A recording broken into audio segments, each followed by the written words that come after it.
Nyonya Masa, Iya sus, saya. mari Mbak saya antar buat pengukuran nilai sama tekanan darahnya. Iya.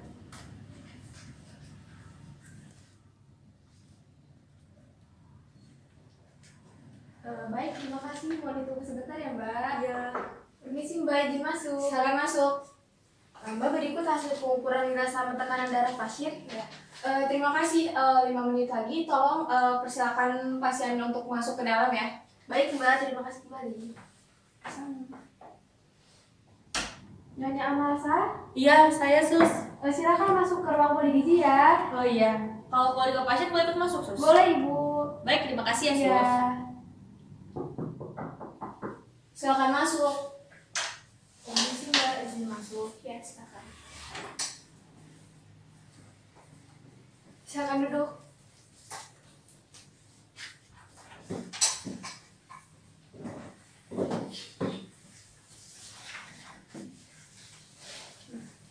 Bagaimana kabarnya hari ini?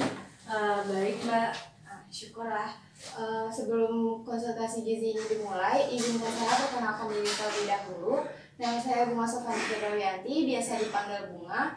Di sini saya sebagai ahli gizi di rumah sakit ini. Sebelumnya di sini dengan ibu siapa ya?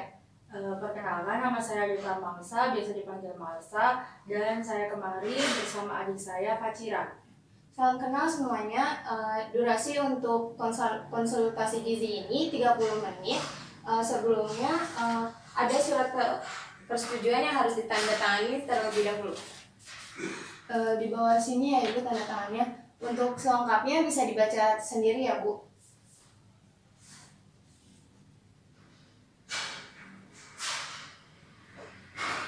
Ini sudah Mbak. Terima kasih. Sebelumnya, apakah Ibu sudah mengetahui status gizi Ibu sebelumnya? Belum mbak. Di sini status lila Ibu hasilnya itu kurang dari 23,5 cm. Itu kategorinya itu underweight atau kurang gizi. Sebelumnya Ibu kesini atas rujukan dokter atau keinginan sendiri ya Ibu? Atas rujukan dokter, tapi juga didukung sama adik saya. Adik saya menyarankan untuk saya konsultasi gizi. Oh, seperti itu ya Bu. Adakah hasil labnya Ibu? Boleh saya lihat? Oh, ada nih mbak. Terima kasih. Permisi saya lihat terlebih dahulu ya Bu. Di sini Ibu kadar HB Ibu itu kurang dari 11 gram per dl. Ini termasuk kategori yang rendah. Adakah tanda-tanda akhir ini yang Ibu alami Bu? Gejala-gejalanya itu? Gejalanya sih saya saat ini akhir-akhir ini sering kali pusing, terus lemas gitu mbak, kayak nggak mau aktivitas apapun. Kalau kakak saya ini mbak, dia ini dari ciri-ciri fisiknya bisa dilihat ya mbak, saya ini bibirnya pecah-pecah, bibirnya kering, terus juga lemes banget mbak. Kadang di rumah tuh bisa 2-3 hari rebahan aja gitu, sampai anaknya aja dikasihnya susu formula. Mohon maaf Ibu, sebelumnya ini kehamilan yang keberapa ya? Kehamilan kedua mbak. Untuk gejala-gejalanya yang tahu siapa aja ya Bu, orang-orang di rumah? Yang tahu cuma keluarga saya aja sendiri sih mbak. Kalau misalnya keluarga suami, saya emang sengaja nggak ngasih tahu, takutnya ada sesuatu gitu yang bentrok gitu, jadi saya cuma kasih tahu keluarga aja. Oh iya. Apakah hamil pertama sama seperti ini Bu? Enggak sih mbak, ini baru kehamilan kali ini. Untuk anak pertama, alasan Ibu mengasih susu formula kepada anak Ibu kenapa ya? Karena itu sih mbak, lemas, terus malas berkegiatan, kayak nggak mampu aktivitas kemana-mana, jadinya asinya juga nggak lancar keluar, jadinya saya kasih susu formula. Oh gitu. Kalau seperti itu, Ibu bisa menceritakan pola makan Ibu di rumah kepada saya? Biasanya sebelum hamil itu juga ditambah sama susu ibu hamil, biasanya tiap pagi mbak. Terus biasanya makannya tiga kali sehari. Terus kadang juga diselingi makan buah gitu. Tapi sekarang karena lemas jadinya makanya cuma porsi kecil gitu. Juga kalau minum air putih sehausnya aja. Untuk kegiatan sehari-hari Ibu di rumah bagaimana, Bu? Biasanya saya kerja sebagai dosen sih Mbak. Jadi pulangnya jam 3, kadang saya bawa anak saya ke kampus atau enggak kadang saya titipkan anak saya ke keluarga suami saya karena jarak rumahnya dekat. Setelah itu biasanya ngurusin rumah tangga sih. Juga kalau misalnya hari libur saya nggak kemana-mana, di rumah aja. Soalnya udah lemes gitu, juga capek karena berkegiatan di hari biasa Senin sampai Jumat itu. Pada jam istirahat biasanya Ibu makan apa? Membeli atau membawa bekal? Biasanya sih kadang bawa bekal sih Mbak. Kalau misalnya emang semangat gitu, maksudnya emang ada tenaga buat bikin bekal, saya bawa bekal. Tapi kalau misalnya lagi malas, saya biasanya beli itu. Baik, kalau begitu begini Ibu, berdasarkan hasil lab dan pengalian info, Ibu mengalami hipotensi, anemia, dan kurang gizi yang ditandai dengan kadar Hb, tekanan darah, dan berat badan Ibu di bawah normal. Oh seperti itu ya Mbak. Apa yang harus dilakukan ya kalau begitu? Diet yang saya sarankan yaitu diet energi tinggi dan protein tinggi untuk menaikkan kadar Hb dan tekanan darah dan berat badan Ibu. Ibu boleh makan porsi makanan kecil tapi sering karena ada janin yang harus Ibu beri makan. Untuk minum, Ibu harus minum 8 gelas per hari ya Ibu.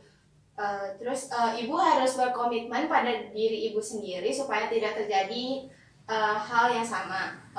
Untuk Mbak Fachira bisa memberi semangat kepada kakaknya agar kakaknya biar lebih semangat lagi. Oh iya Mbak, ada nggak sih makanan yang dianjurkan untuk dikonsumsi sama kakak saya? Ada, bisa diberikan sayuran hijau seperti bayam yang kaya akan zat besi dan juga protein dan hewani, tetapi hindari yang kadar natriumnya tinggi ya seperti sosis atau nugget karena takutnya dapat menyebabkan hipertensi yang akan mengganggu proses persalinan Ibu. Lalu juga Ibu boleh minum dan makan yang kaya akan vitamin C yang dapat mempercepat proses penyerapan zat besi. Ibu juga boleh konsumsi teh atau kopi, tetapi dijarakin ya Bu 1-2 jam. Tetapi pada saat kehamilan ini sebaiknya dihindari terlebih dahulu ya Ibu. Oh seperti itu ya Mbak. Terus sebenarnya boleh nggak sih makan ikan? Soalnya keluarga saya bilang kalau makan ikan nanti anaknya bau amis. Boleh Ibu, pernyataan seperti itu sebenarnya salah karena ikan itu bagus untuk meningkatkan kecerdasan otak janin Ibu. Oh seperti itu ya. Oh iya Mbak, tadi kan Mbak bilang ya kakak saya ini harus banyak mengonsumsi sayur. Nah masalahnya kakak saya ini nggak suka sayur gitu. Ada nggak sih misalkan cara apa gitu supaya kakak saya tetap bisa mengonsumsi sayur walaupun nggak suka? Bisa, caranya itu buah atau sayurnya itu dipotong kecil-kecil lalu dimasukkan ke dalam telur atau dibuat cake agar bentuk sayurannya itu tidak terlihat jelas. Kalau yang lebih sederhana gitu Mbak kayak dibuat jus mungkin boleh nggak sih? Boleh. Oh iya, jangan lupa ya penggunaan garam, gula dan minyaknya itu dibatasi juga ya.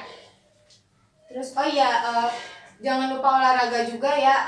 Olahraganya itu tidak perlu yang berat-berat seperti jalan keliling kompleks saja ya Ibu. Oh ya, terima kasih Mbak. Ya. Ini saya berikan leaflet untuk yang kurang jelas boleh ditanyakan kepada saya ya Ibu.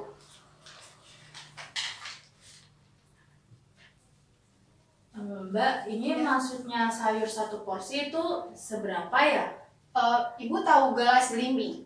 Iya tahu. Ya, 1 porsi sayuran 1 gelas belimbing Ibu. Oh seperti itu ya Mbak. Ya.